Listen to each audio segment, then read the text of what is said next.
For those of you who have not heard of Vampire Wars, fear not, for you're not missing much. And no, I don't mean that Vampire Wars, you just can wish you were playing that instead. But hey, if the nostalgic critic and Professor Otaku can make a career off of reviewing mostly poorly done stuff, so can I. In any case, the plot opens up with a terrorist group attacking a NASA base in Arizona.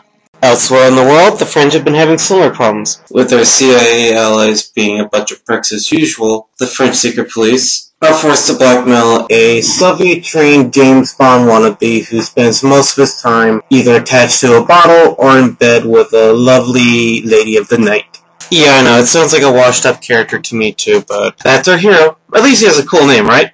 Wrong. His name is Cookie! I kid you not. His name is K-U-K-I, and it's pronounced Cookie. Well, eventually he negotiates a price with the head of the French secret police, with the odds in Cookie's favor. His job? Track a young hot actress named Lamia from the States, who's currently on hiatus.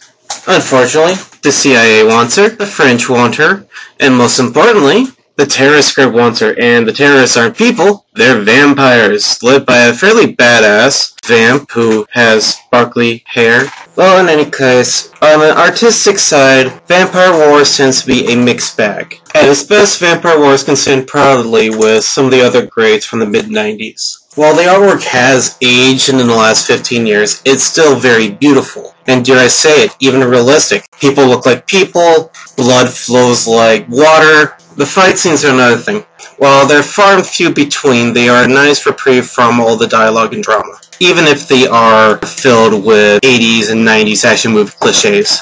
That said, it's rather depressing just how poor the animation quality is for most of the film, and that's only part of the problem with this picture. Now, most of the time, I don't mind the studios cutting corners with my anime. It's how they make their money, it's how they save their money, and most anime studios more than make that up with the stylization and the story and the acting. This is not that anime. This is a cut so many corners around everything about this anime that is no longer a square, but a circle kind of an anime. Here's a good example of what I mean. Sometime after Cookie saves Lamia from the head vampire and gets her to a safe place, which just happens to be her aunt's mansion, he decides to go stare into space. While he's daydreaming, he notices that the vampire that attacked her is standing outside smiling in the courtyard in broad daylight. As the Prince of Darkness is about to leave, Cookie challenges him, gets his gun taken away, and proceeds to try to have a fist fight with the guy, which doesn't work out too well until the vamp runs into a tree and Cookie grabs and snaps his neck. This is all very cool. Here's the crappy part. As Cookie's walking away, and fairly decent animation, you see the vamp. Seriously, it looks like a cardboard cutout that someone's lifting up and down randomly. I have seen Muppets more realistic than that. Heck, even the TV version of Hellsing from Studio Gonzo, which has the traditional Gonzo small budget, did a heck of a lot better than this, in this aspect. Yes, the vampire in Vampire Wars setting his neck was cool. However, this still doesn't change the fact that it's painfully obvious that the budget got shafted in this film. And the shortcomings just don't stop there. For starters, it's a bit cliche. While there's not a heck of a lot of vampire cliches in this film, and it's fairly original, I love the fact that they added a sci-fi twist to this, and even today it's very rare to see something like that in a horror movie. Needless to say, it had a lot of potential to it. The problem is, instead of having a bunch of horror movie motifs, we had more action movie cliches than a Arnold Schwarzenegger flick. And this is not one of those times where it's so bad it ends up being a good thing. It's so bad it's horrible. To add insult to injury, the lone sex scene in this film feels like it's been shoved in here just so they could have a love scene. It happens early on in the film as a woman sends Cookie the down payment to buy him off, and she ends up betting him. I have seen 007 have more romantic quickies in his movies. Is it too much for me to ask to have a love scene in a movie that didn't feel shoved in, forced, or just straight up 100% lustful? Even if the answer is yes, you gotta admit that it's a bad scene and it's just there to take up time. Which, I guess it can make sense as the movie is only 50 minutes long, but even then, it's a crappy love scene. The next issue is the acting. I had problems with both language tracks, the English and the Japanese.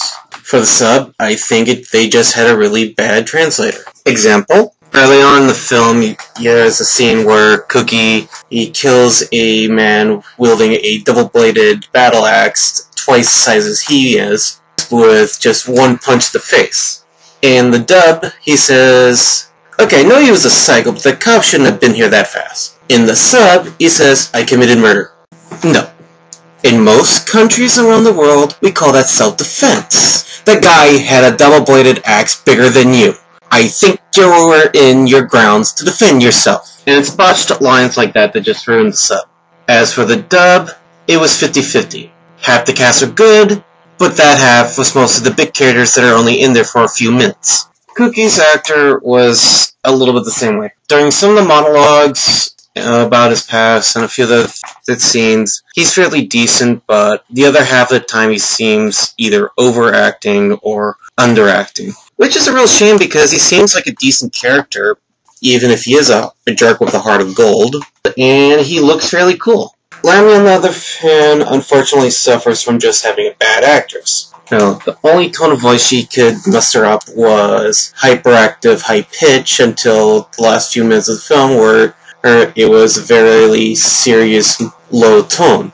Again, this is unfortunate as the character is probably one of the few anime girls that actually looks like a normal human being with an average build. However, if I have to give her some props somewhere, it would have to be in the last few minutes of the film where Cookie tries to save her but ends up getting caught by the CIA. She turns into a full-blown vampire, takes a level of badass, and ends up saving Cookie's butt. As for the rest of the film, the music is largely forgettable and the DVD extras are incredibly lacking. Now for the final rundown. As far as the plot is concerned, the film is fairly original. Yes, it's based off of its book, but it's fairly decent, and there's not a lot of stories that involve vampires and a sci-fi twist to it. But while the anime doesn't have a bunch of cheesy vampire cliches, it more than makes up for that by having a ton of cheesy action movie cliches, which when combined with a bunch of other factors with the movie makes the plot stink like Limburger. As for stuff like the music, it was fairly forgettable. And in the case of like the opening sequence with that screeching sound we had every few minutes, that's a good thing. As for the rest of it, it just didn't really click.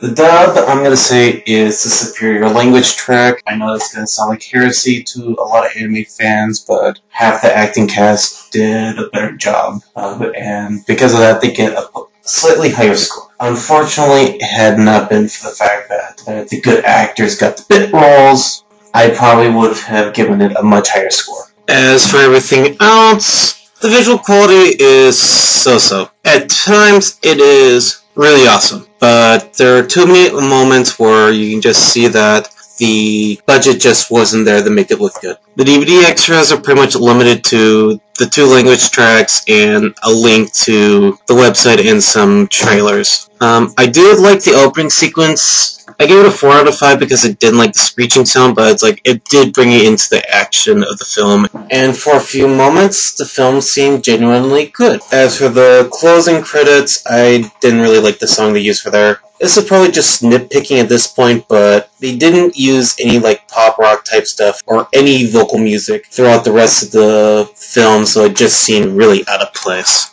The final score is a measly 51 out of 100. This is one of those films where you have to watch it and think, what the heck did I just watch? No amount of violence or eye candy is going to change the fact that the film was just poorly done. Avoid this film at all costs because if you get it out of a bargain bin, you're gonna feel cheated.